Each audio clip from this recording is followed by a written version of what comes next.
Welcome to Talking Giants player profiles and projections. Today, we have outside linebacker, edge rusher, but he can drop back in the coverage, Azeez Ojulari. Justin, he's 6'2", 250 pounds, a very young 21-year-old. He was 20 years old when the Giants drafted him, pick out of Georgia. The Giants love them Bulldogs. Picked in the second round, 50th overall.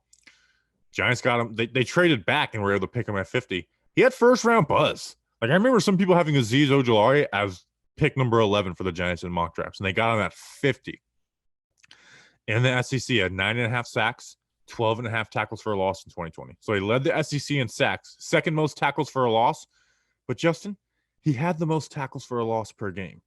And by the way training camp is playing out, Justin, this kid is going to play. Also had the most forced fumbles in the SEC too last year. Damn. Which it's like one of my favorite stats. Did he get SEC Defensive Player of the Year? I don't think so. I can see him. I could see somebody else like them giving it to like a linebacker or something like that. So 4 forced fumbles in 2020, Azeez had. Did you find out who it was? You can talk. I'll find out. 4 forced fumbles in 2020, Azeez Ojulari had. Patrick Surtain. That makes sense. The last time I knew it was going to be somebody big. The last time the Giants had somebody who forced 4 forced fumbles in a single season was Jasper Brinkley in 2015 and then Chase Blackburn in 2012.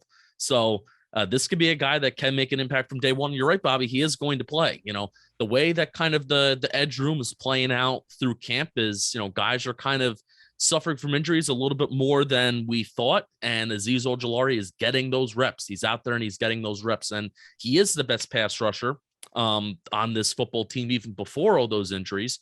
So why not? And I feel like the Giants, their approach to drafting edge rushers, which I don't hate, by the way, because it's kind of like what the Patriots do. The Patriots prioritize the secondary. The Giants prioritize the secondary, and it's been working out for both of those units.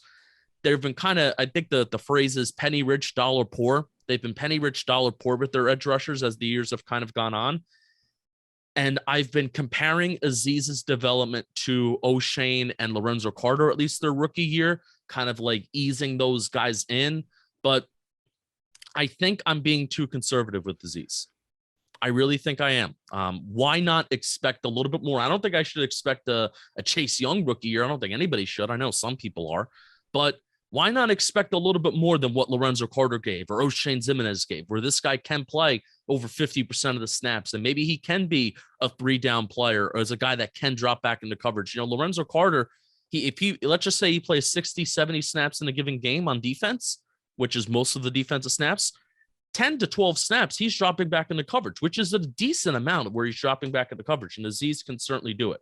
So, Bobby, I think I have been too conservative this summer, just saying he's so young, questions around his play strength, but he is the best pass rusher on this team. And why not come out and give me 6 to 6.5 sacks this year? That's officially, I'm going to put my prediction on the line right now. I mean, O'Shane Ximines had 4.5 his rookie year, and it's like we have much higher expectations for Azeez, just play wise and playing time wise.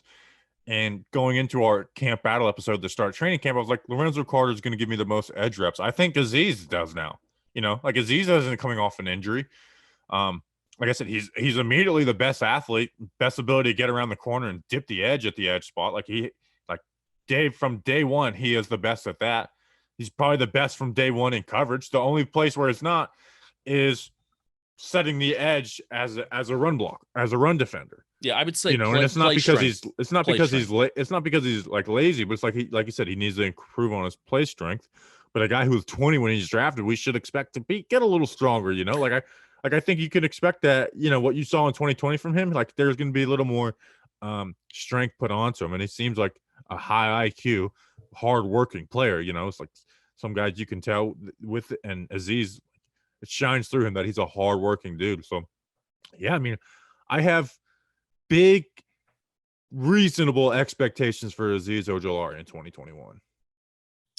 Give us some scouting reports. What do you got on him? Who is he as a player? You know, here's my big thing first. I'm going to take your big point. Because I have my scouting report on him. We talked about him pre-draft because he was a guy that we thought was a realistic option at 11 at some points. Hand swipe. That hand swipe move is going to be money for him this year. It was money for him in the SEC. It's how he led the SEC in sacks. The hand swipe move to get offensive linemen's hands and tackles hands off him. That's his go-to move. But what else do you have on him in terms of who he is as a player? Yeah, and that with his dip art, it makes him what I would think probably the best pass rusher from day one, depending on what Lorenzo looks like coming back. With that, like that hand swipe move is awesome. He needs to add some counters to that. We were talking about play strength. Put a bull rush in there because like there's a guy, Stone Forsythe, who was like a 6th-round pick for the Seahawks out of Florida. Forsythe won that battle, and it's because Forsythe is athletic, but he's not strong. So it's like, Azeez, if you bull rush this guy a couple times, you may have won this battle, but you didn't. You kept on trying to get around the corner on him, and he was ready for that all day. He was just essentially oversetting to you. So now he'll work inside sometimes, and the Giants probably don't want him doing that a ton because they want their edges playing contain in the pass rush, but they can work in some 3rd down reps and stuff to do that. So he needs to add more onto that, and play strength really will just make him a better player as a pass rusher and a run defender. But I do think he's the best at getting around the edge from day one. As a run defender, like he's willing, but he can get moved off of his spot. Evan Neal, who I really like for next year's draft, was a guy who did that the best. But also he understands what's going on. If he has a pulling guard, he doesn't get lost up. Like he closes that gap down and slams that and stops guys like Deontay Brown right in their tracks and closes down that hole. So he knows how to do that.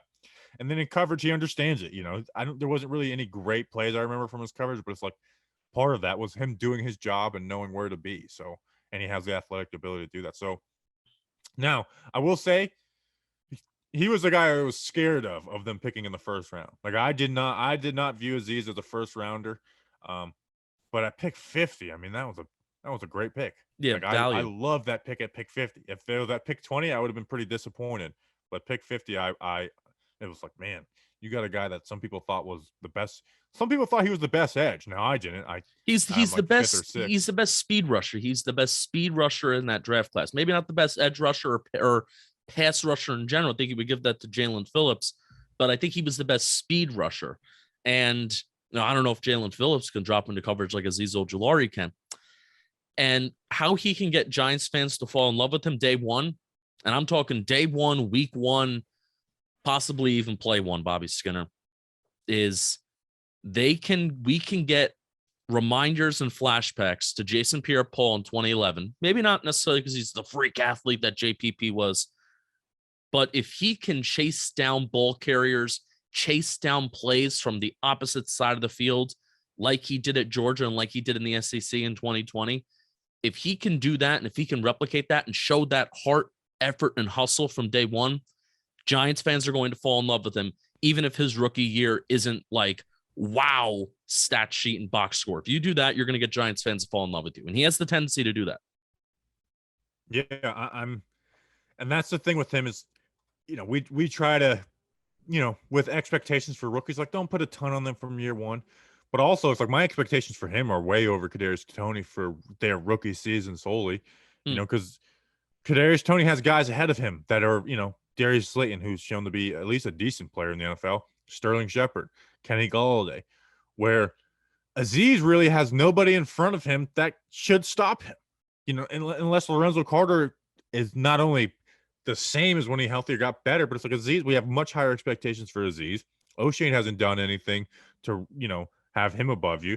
Afedi, it's like we like him, but it's like he's not someone you would be like, oh, this is where a 2nd-round pick is 4 years from now.